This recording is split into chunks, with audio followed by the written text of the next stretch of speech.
guys. Good morning to you all. Any questions? Well, I've got a couple minutes. We'll begin, I believe, with nomenclature of aromatics. We'll do this pretty quickly. Should be pretty straightforward. Any questions about aromatics? Any questions about lab this week?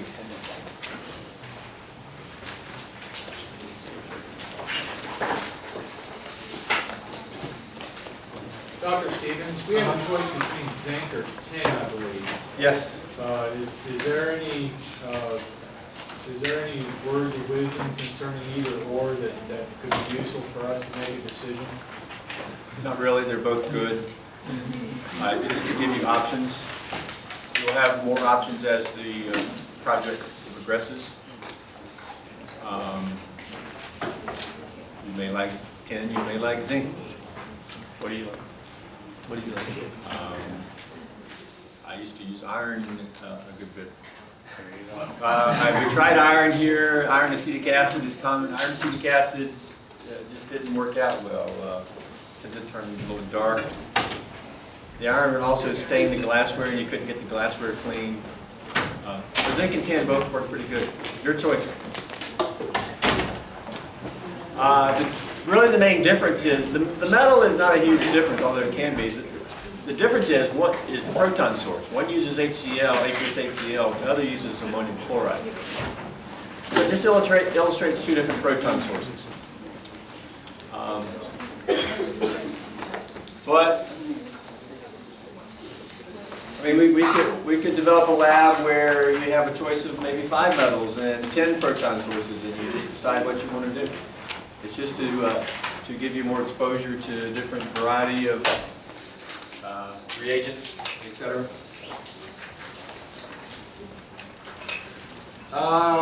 Looks like it's time to go, guys. Y'all ready? You ready, Myron? All right. Let's look at aerobatic nomenclature. I think we finished up with aromatics, yeah? Yeah? Okay. Nomenclature real quick, and then we'll get to reactions. Systematic, or IUPAC type. Very common to have halogens on your ring. If you have like a fluorine on the ring, it's called fluorobenzene. Very straightforward. These are called halobenzenes. Bromobenzene, chlorobenzene, iodobenzene.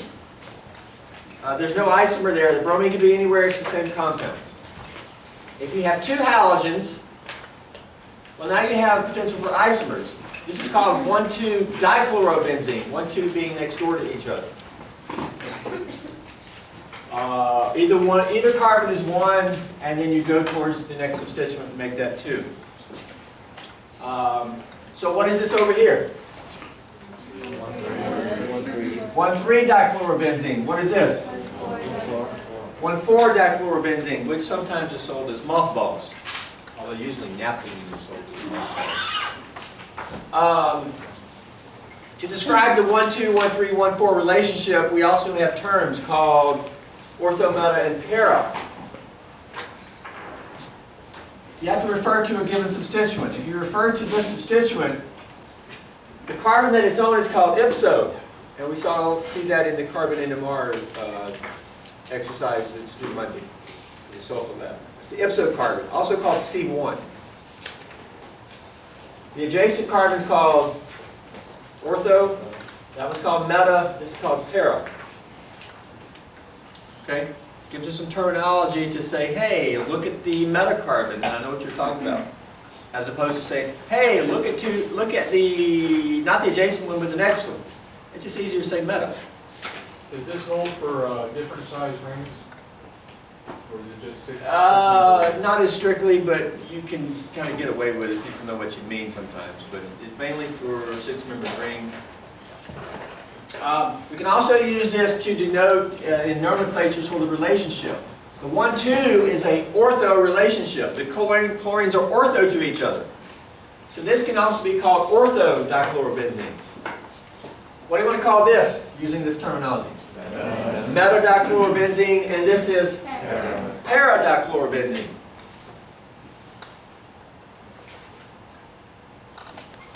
Okay, A nitro group is another common substituent. We're nitrating fluorine in lab last week. We'll see the mechanism, Lewis structure, etc. How do you name these? Still, these are going to be named as substituents. That's a bromo, and this is a nitro. Those are going to be listed in alphabetical order. Substituents get lowest numbers. So, if that's 1, what is it? 4. But we can also say if that's 1, that's 4. So there's 2 different ways to get 1, 4. So just like previous nomenclature, which way wins out? Alphabetical. So I'm going to just put bromo first, and I'm going to call it 1 bromo, 4 nitrobenzene. So here we're just listing substituents, naming the substituents, numbering them, and using some knowledge from previous nomenclature. This guy here, a bromo and an iodo and a nitro. We're going to list those in alphabetical order, but what's the numbering? If that's 1, this is 3, and that's 4. Can we do better than 1, 3, 4? Yeah. 1, 2. Oh, 1, 2, 3, 4, 5? 1, 2, 5? No, 1, 2, 4. Ah, 1, 2, 4. 1, 2, 4. That's the best we can do. Is there another way to do 1, 2, 4? No. So there's your numbering. You don't number in alphabetical order, you list in alphabetical order. What is the name of this? 4 bromo, 2 iodo, 1 nitrobenzene.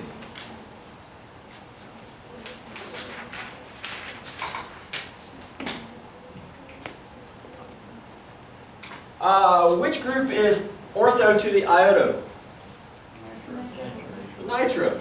Which group is meta to the iodo? Which group is para to the bromo? So that's just using that terminology.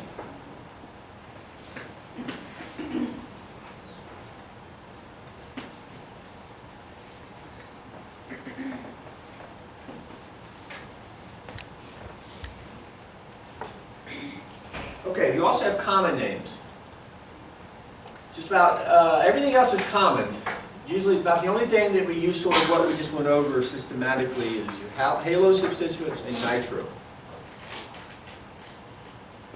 Other substituents result in a common name.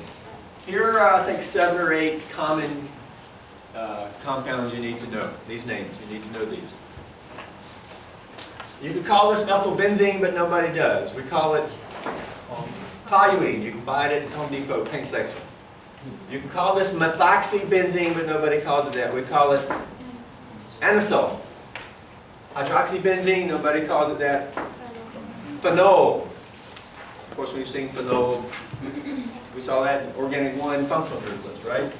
What is this? We saw that in organic 1 functional group list. Anilines. And if you have substituents on there, you have some anilines, substituted anilines. Carboxylic acid, we call benzoic acid. Aldehyde is called benzaldehyde. And if you put a methyl ketone on there, it's called acetophenone. What if you have, instead of the benzene ring over here, or a phenyl, what if you have another methyl? What is that? Acetone. Acetone. Because this has a phenyl on one position, it's called acetophenone.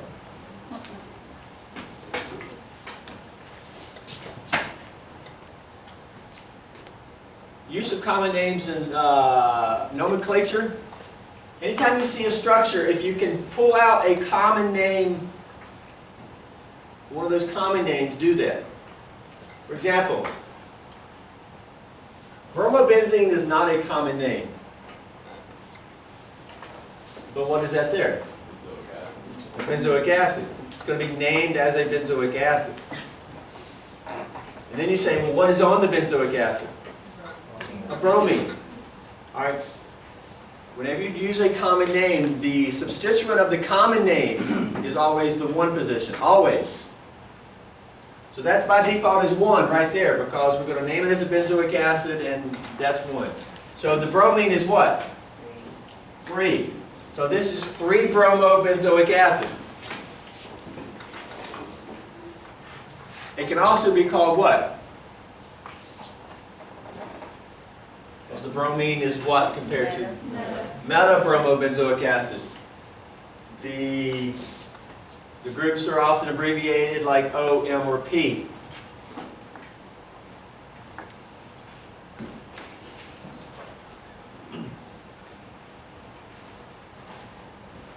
Okay, so that's 3-bromobenzoic acid.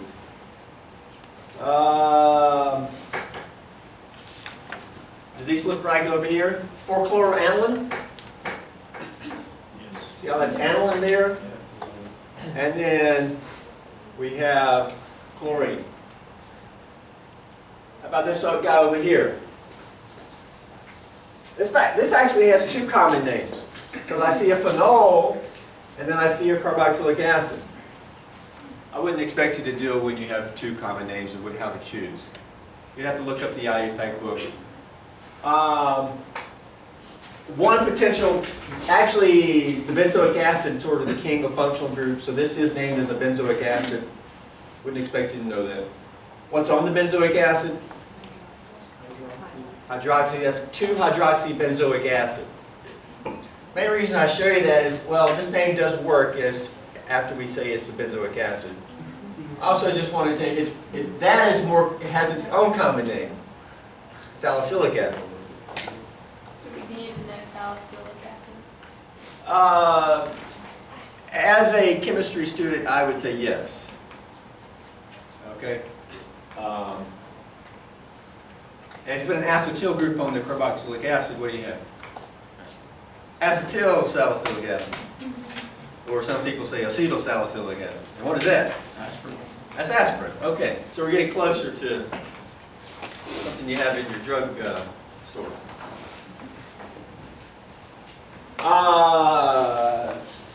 They're technical steps. Do you want? I think there's another one. Oh yeah, on the back side. Question?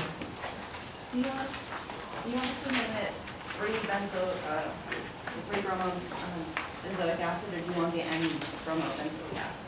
Which one will you use? Probably either one.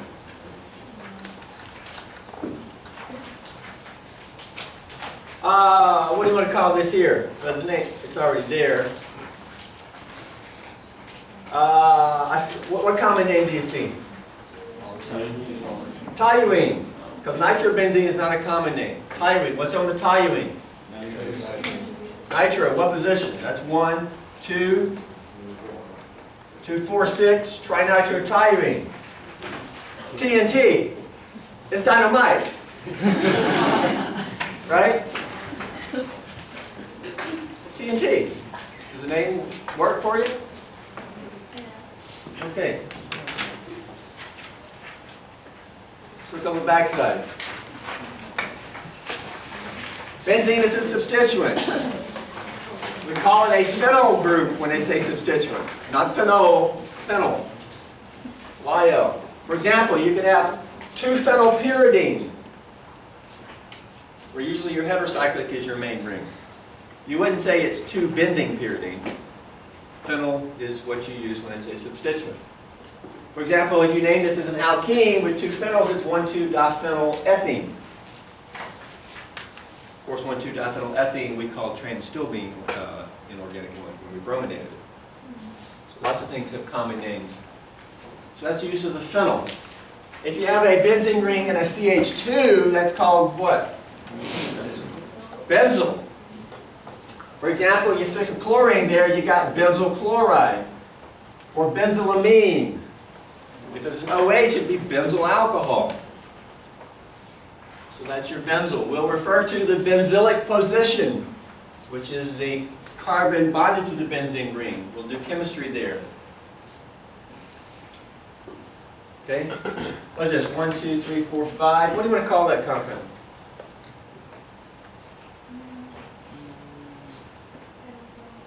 You can do 2 different ways. You can say it's pentylbenzene, or you could call it what? 1-phenylpentane. That works out. It depends on if you call it, if you name it as a benzene compound or if you name it as an alkane. What should you name it as? Probably if you look it up, it's going to be called 1-phenyl pentane. When that side chain gets pretty long, it tends to be started to call it alkanes, and the phenyl is a substituent. But it really either works. We can have questions like this. How many benzoic hydrogens does the following compound have?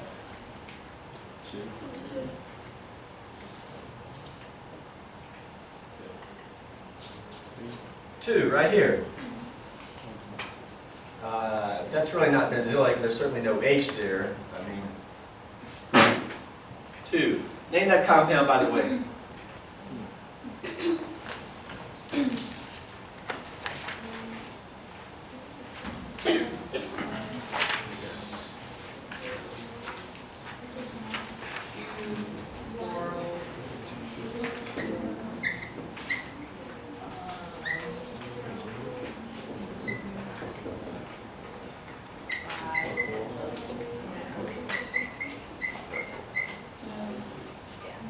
Chloro-5-ethylacetophenone.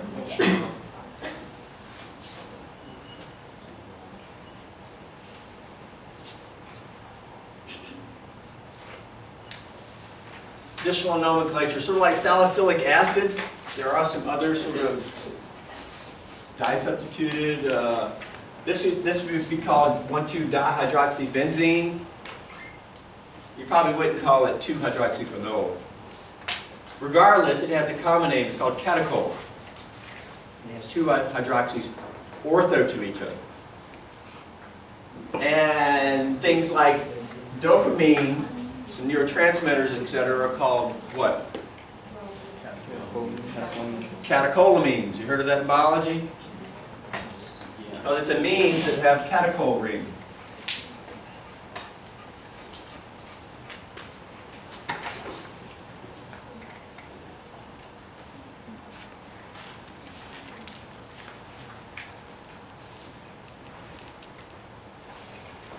I think I incorrectly referred to terbutaline as a catecholamine.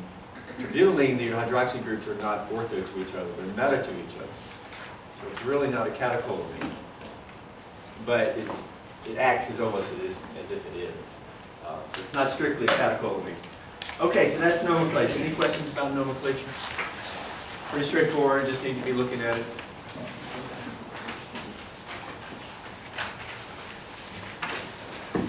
Look at reactions of aromatics. We have purple, and then there's a white that you probably printed out on your own.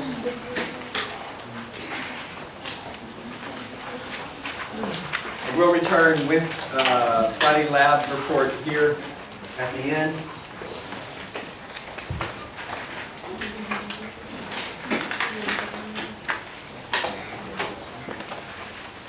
Okay, reactions of aromatics, we'll see 3 general mechanisms.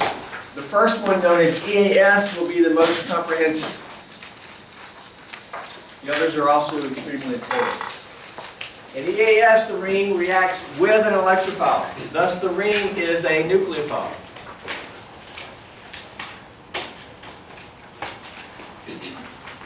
Types of reactions we'll see are shown here in this figure. Typically, when you do EAS, first off, what does EAS mean? Okay, it's a substitution.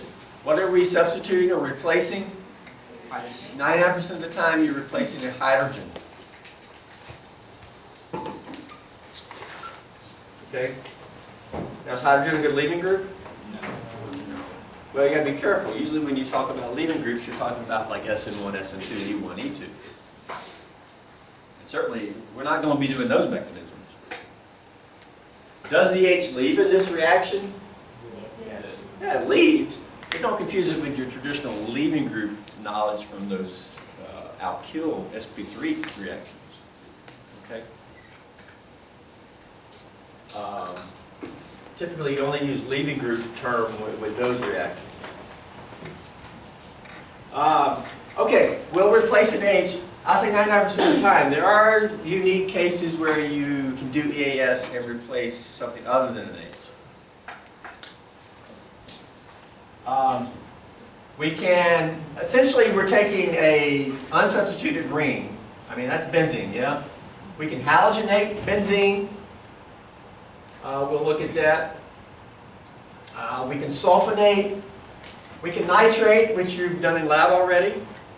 Okay. From nitro, we'll learn that you can reduce the nitro to an amino, which you're doing this week. And that's the most common way to get an amine on the ring. It's very hard to get the ring onto the amine directly. Usually to get to here, it's a two-step process of nitrate and then reduce. We'll learn reactions where you can replace the amine with lots of things. That's diazonium chemistry.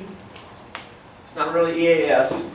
I mean, that's not EAS. That's just a reduction. Here is your EAS. We can also put ketones on the ring.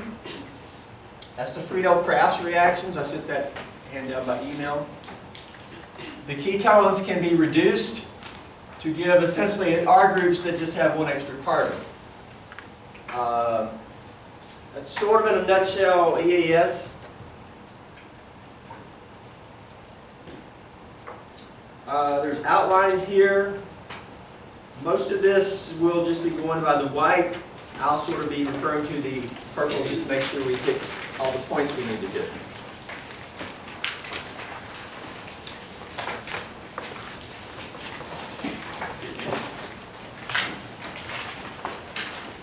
Okay, EAS.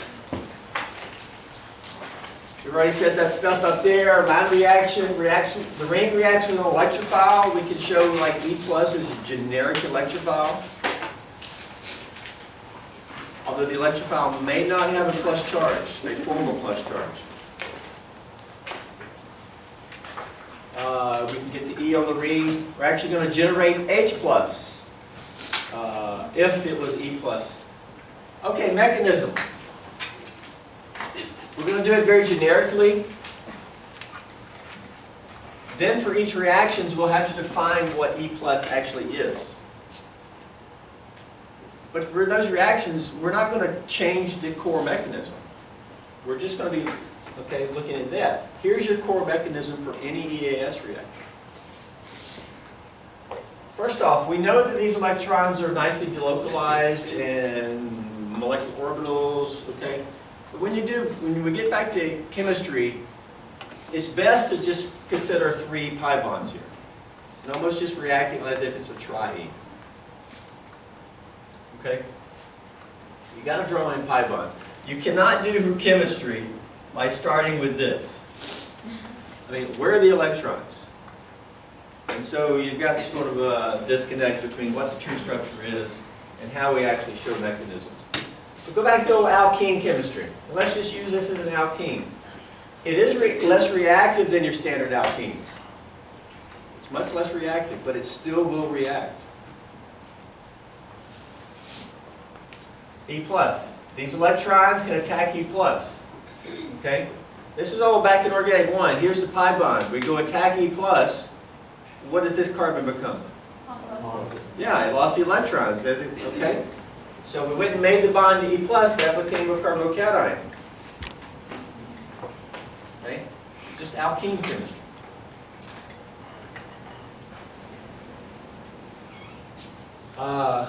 So adding the electrophile. I don't like the term adding the electrophile. I prefer the term the ring attacking the electrophile. Because adding sounds like we need to draw an arrow like that, right? That's why I don't like the terminology. But people in textbooks will say addition to the electrophile. That's why I think this leads to confusion. We get to this structure. This is our intermediate. And forming this is the rate determining step. Carbocation intermediate. This is called a sigma complex because we've made a sigma bond to the electrophile. It's not aromatic. It's no longer aromatic because that carbon is now sp3. But it is resonance stabilized. And let's go ahead and show resonance down there. Okay? Already got it drawn up for you. You need to be able to show resonance for this. Here's the same cation. Electrons can windshield wiper over, leaving plus here. Electrons windshield wiper down, leaving plus there. So 3 total resonance structures. We have a hybrid that looks something like this with the plus charge delocalized over these 5 carbons.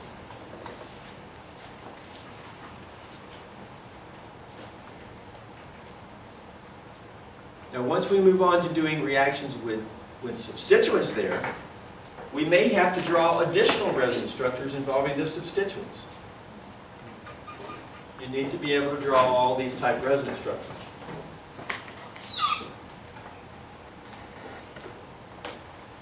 From here, now back in organic 1, we added a nucleophile here. And maybe it got like a hydration of an alkene or something. Okay? So we can maybe say the base adds here and we get a product like this. Where the electrophile added and now something added down here. That would be an overall addition reaction. That does not happen with benzene compounds usually. Why? Because the final product is no longer aromatic. There's an alternative pathway. Instead, if something takes that H and the electrons move in, well, that leads to this, where the E is there now and we're back to an aromatic ring. Well, this is much more stable, and so that's the way the reaction proceeds. And something takes the H. So we have reaction with the electrophile, sigma complex, resonance stabilized, and then a fast sort of, we can call this beta elimination to give our electrophile. We can look at the thermodynamics of this. Why do we not get addition? Well, here's the formation of the sigma complex, rate determining step. It's higher in energy. First off, it's not aromatic. Second, it's a cation. It's higher in energy. From there, you have 2 possible pathways I showed. This is lower in energy than that, right? Because it's aromatic. Because of that, the transition state leading to this is usually lower. Isn't that usually what we usually say? So, here we go. Does water run uphill or does it run downhill? It's going to take the least resistant pathway, the lowest energy pathway, and that leads to the substitution product, not the addition product. Where if it was an isolated alkene, we'd get addition products, driven by the fact that 2 sigma bonds is better than a pi bond. But here we're driven largely because we're getting that fabulous aromatic ring reformed, which trumps 2 sigma bonds. Okay, important question. A little bit vague, I have to explain. Given 2 different reactions, why would one occur faster than the other? Actually, very simplistic question. Why is one reaction faster than the other? Electrophile strength? Okay, but what does the electrophile strength do to make that reaction faster? It's the rate determining step. Okay, so you're focusing on the rate determining step. Sounds like the step we want to focus on, right? Talking about rates. So why would one be faster than the other? High activation. The one with the higher activation energy would be slower.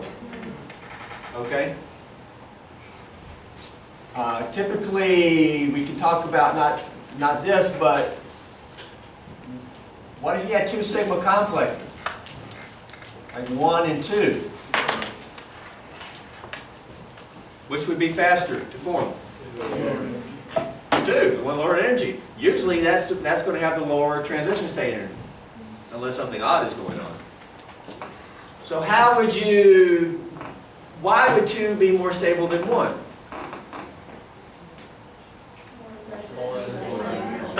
Who said that? More resonance. What is 2? Is it an anion? I mean, what is the sigma complex? Anion or cation? Cation. So we're talking about this being more stable. How can cations be more stable? Have we ever talked about this? Plenty of times. How are cations more stable? Next to a field. Resonance. but they both already have resonance. But maybe one can have more.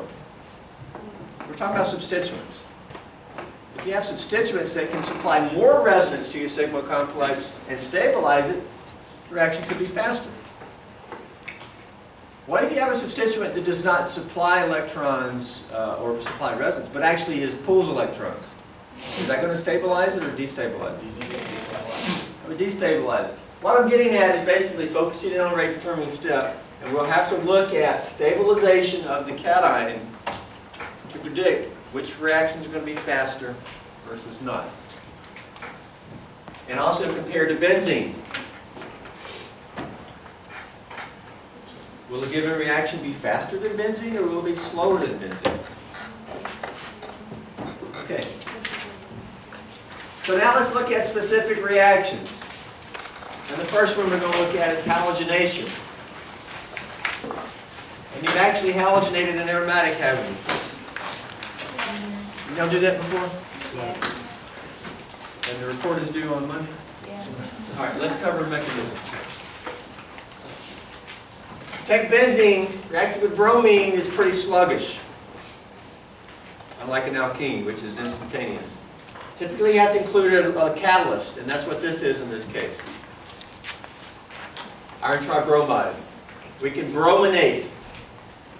By an EAS, we replace the H with the bromine. We'll look at the fate of the H, etc. Actually, if you just forget the catalyst, what is the fate of the H? What would you propose? HBr. Yes. And so the H is lost as H+. Because HBr is H+, right?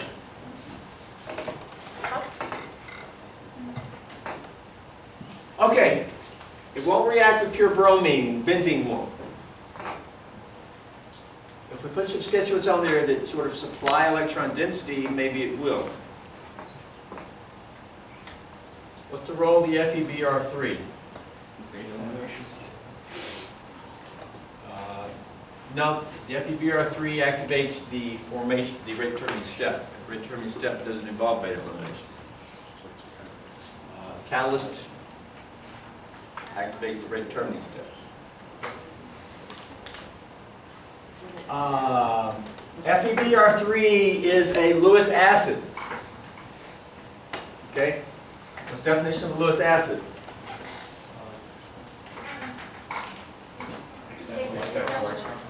Accepts electron pair. See, lots of your metals have empty d orbitals. Okay? And those empty d orbitals will accept long pairs. That's why we call them Lewis acids. They'll form complexes. The first step, I don't have this written, do I? Anything written? First step is actually the bromine. These electrons add to an empty d orbital of the iron and complex with the iron. And that gives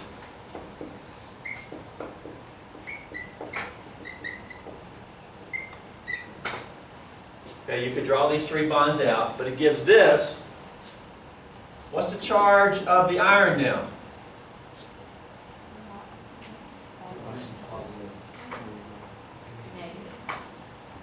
Well, if you count all that, it's neutral. But now it owns one more electron because it owns one of each bond. So it owns one more than neutral, so it's negative. What's the charge of this bromine? Positive. Okay? We learned how to determine charge way back in organic 1, right? That complex, of course, if two neutrals react, you've got to form something neutral. That's net neutral. You can't just create a plus or a minus out of the blue. Okay. How do you make OH a better leaving group? Okay. Now, you see, these electrons won't attack here and kick that bromine off. But they will attack here and kick that bromine off. Why? Because that bromine is positive and it's like, I gotta have some electrons. And it starts pulling hard here and saying, hey bromine, I know we're like twins, but I'm sorry, I'm in a bad position here. Give me some electrons. And so you get a dipole here, and there's actually some partial plus here that I'm not showing. Okay? The Lewis acid by complexation makes your bromine more electrophilic.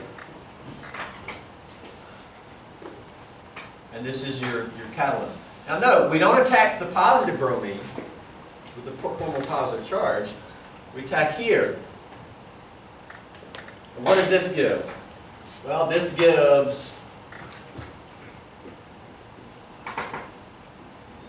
these electrons went up and made bond to bromine. See, I'm like this. I'm going to make bond to bromine. As I make bond to bromine, they're getting kicked off.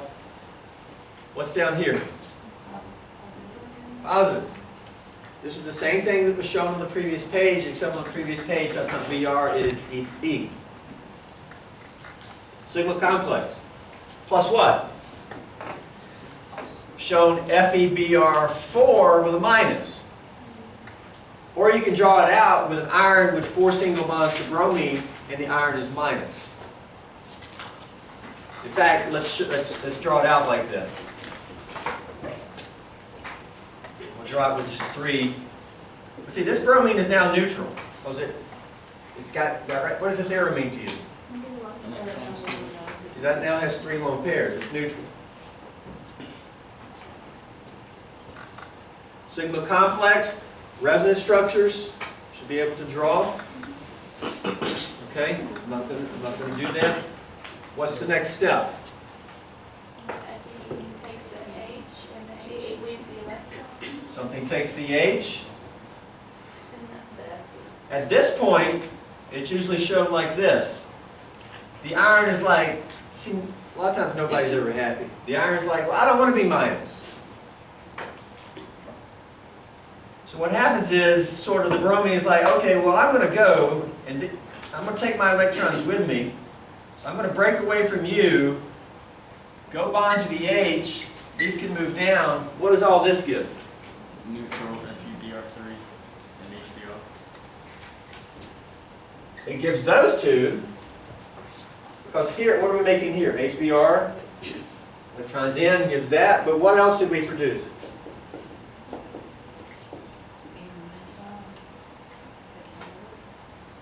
FeBr3 reform.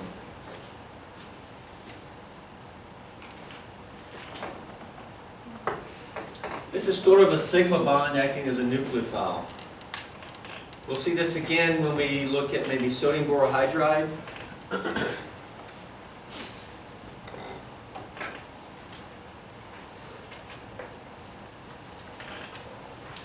So it's just like the previous page, except we have some details here.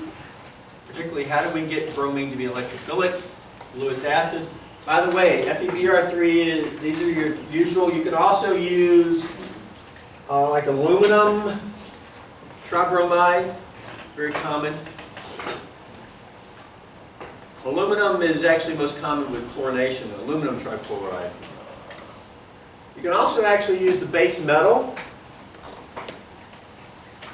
And just put iron in here. Whenever you use just iron, the base metal, that's not actually a catalyst. It has to react with bromine to give FeBr3. If you want to balance that reaction, you can. And so you sort of form the catalyst in situ. A lot of times iron is more readily available than FeBr3. FeBr3 is water sensitive since it accepts electrons and will accept them from water. Hard to store. Iron is much easier to store. In the old days, people would just throw in like a rusty nail or something and off you went. Okay. As soon as the rust got dissolved off, the iron reacted with the bromine. Okay. These were people that all they had were rusty nails.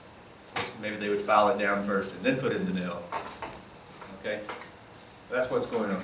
Salam. Would this reaction occur faster than using CO2 because it's Using what? than using like chlorine because it's less, like more resistant stabilized with chlorine? Because if you use chlorine, it's more electronegative. Fluorine? Yeah. F2? No, if you use chlorine, Is chlorination faster? Yeah. Perhaps chlorine tends to be more electrophilic. Okay. But let's look at that. You can do the same reaction. We're really not going to say which is faster. You said something about resin structures, but there would be no additional resin structures. But I feel like since chlorine is more electron withdrawing, like that would be. At which point are you wanting me to, are you referring? The rate different itself would be. Right here? Yeah. It could be. Yeah. It could be.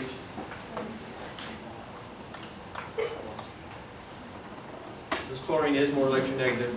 It may be more polarized and more electrophilic. We don't distinguish usually between them as much, so I'm not able to give you a definitive answer there. But this can also be done with chlorine, okay? Chlorine or bromine. You just use Cl2, and again, with chlorine, a lot of times the most common catalyst is AlCl3. You typically don't want to mix your halogens. If you're using chlorine, you want to use a chlorine Lewis acid.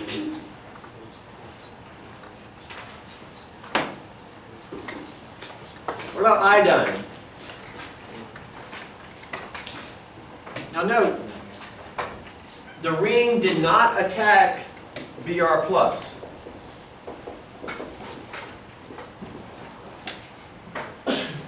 We actually formed a Br+, but that wasn't when it was attacked. This is the bromine that is electrophilic. Now with iodine, sort of the opposite of the trend, so now that you were just getting at, iodine is less polarized. And iodination does not work the same way. You cannot just take iodine and Lewis acid and get iodination. With iodination, you have to actually form I+. And that is actually requires an oxidant.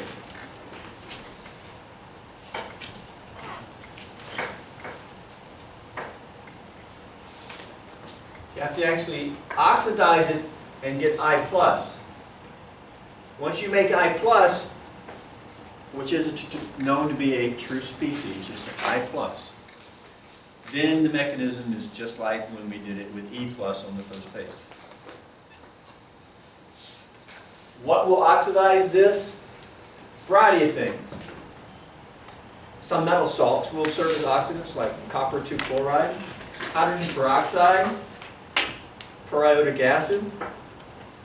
Anybody did iodination in lab 2 weeks ago? What oxidant did you use? Something like that. By the way, you may employ 2 oxidations.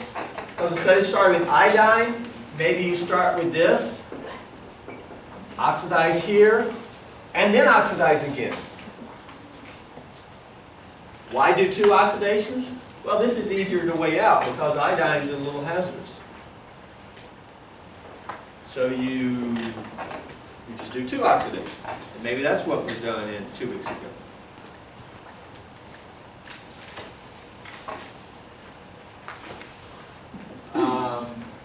So an example would be iodine, and that's copper 2. Is that cuprous or cupric? Cupric.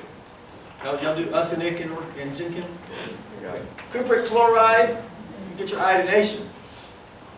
But you got to know, what does this produce? It's an I+, and then you're off to doing your mechanism, just like with E+. Do we need to show that what time we're doing? Which mechanism? The producing the I+. The oxidation? No. Redox reactions are hard to show mechanisms for. They're usually radical reactions, single electron transfer.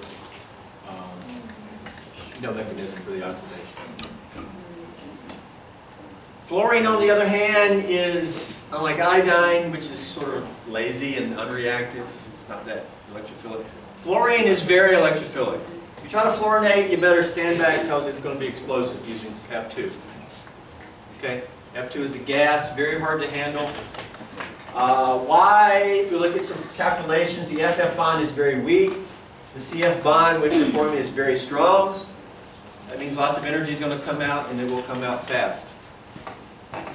A lot of fluorine chemists, well, there's not many out there, but a lot of them, I wouldn't say a lot, but some of them have injuries.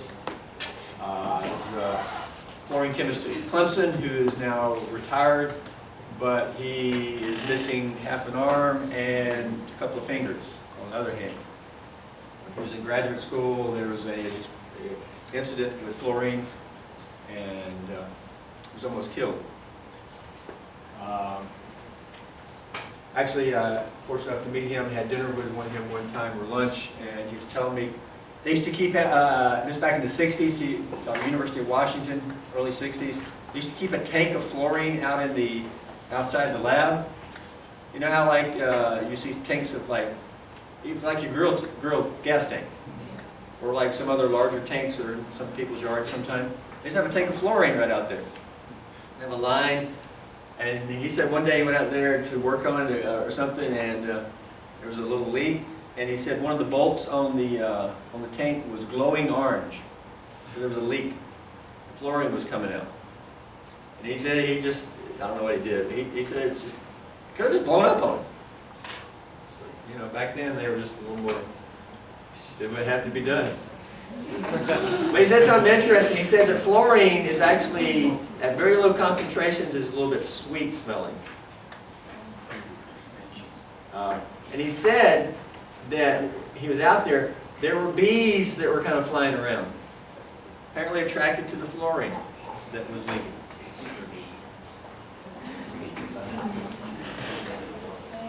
There are some modern reagents. There's reagents called NF reagents where you have a fluorine or a positive nitrogen.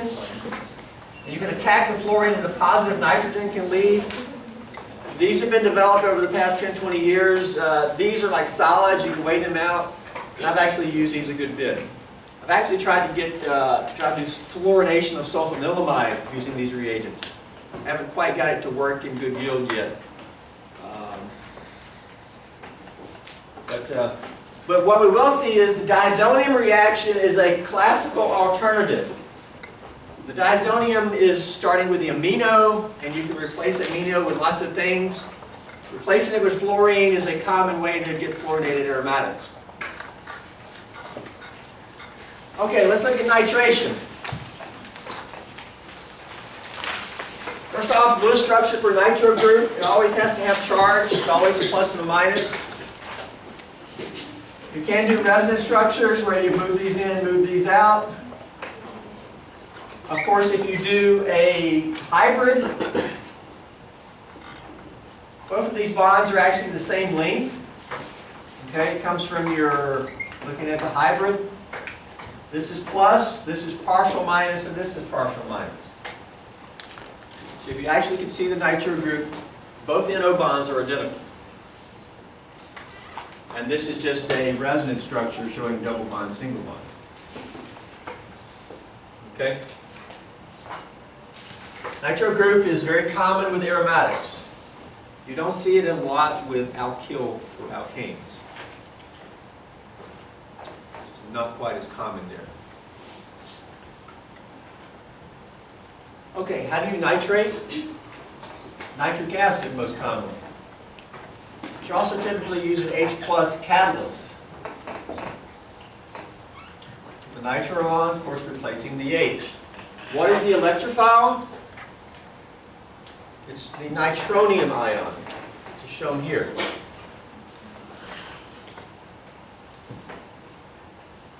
How do you form the nitronium ion? You form it from nitric acid. Lewis structure for nitric acid.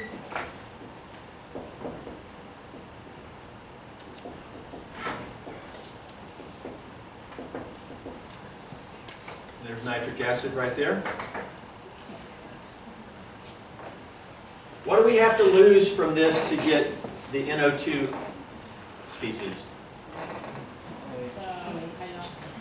Lose the OH. How do you make OH a better leaving group? Why do we have a proton catalyst? Yes. Okay. These electrons protonate.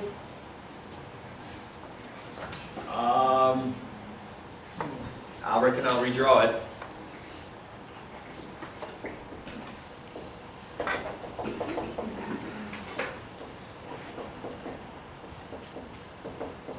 Protonate the OH. Now here you could do it two different ways. Plus there. You can ionize, but if you just ionize, that would make this a 2+, and that's usually not good. It would also not have an octet. Another way to do this is go back to what I've said before and what I'll say many times going forward is anytime you can make a pi bond and kick off a leaving group, that is going to be easy to do. You can move these in, make a pi bond, and kick off what? The leaving group. And when we do that, what do we get? We get that right there with elimination of water. Essentially, we eliminate water from nitric acid to form our nitronium ion. The nitrogen now becomes sp, and so it is linear. But there you go. Now that we have the nitronium ion, we do attack the positive nitrogen.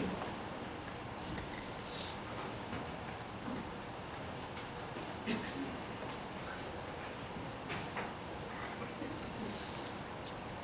if we show this here, these electrons attack nitrogen, but something has to leave the nitrogen. We just push the electrons over to the oxygen. Either one you want to do. What does that give?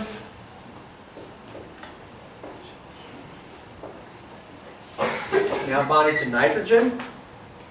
One of the double bonds to oxygen is still there. The other one is what? Single bond with how many lone pairs? What's the charge of the nitrogen? Still plus. But look, there's your nitro group. Whenever we attack, and just move the electrons over. There's still an H here, right? Yep. What's here? Okay? That's your same sigma complex, except we have a nitro there instead of an E+. What's the next step? The next step is taking the H and restoring the aromaticity. What can we use to take the H? Water. You could use water. You're always going to be right with water if you're using a strong acid. What's the minus here? What is typical H+ catalyst? Does it say that somewhere? How did you know? Okay, because it's usually a common F. Okay. Yes, sulfuric acid is a common H+ catalyst, so you got HSO4 minus. So this can take the H. These electrons move in. We get our final product, but what have we reformed? We reform H2SO4. Okay? Now, let me say one couple less things and then we'll end. The H+ catalyst is not always necessary. Did y'all use sulfuric last week? No. What else could protonate nitric acid? It's going to freak you out. It can protonate itself. One molecule of nitric acid, which is a strong acid, could protonate another. Now sulfuric acid does get a better, okay? We'll sort of tie this up next time and look at the reduction here. That's what we're doing in lab this week, right there. A metal and an H+ source. Reduce the nitro to the amino. Let me pass these back, guys. Okay, have a good day. Sana? Here. Nancy? Here. Dixon?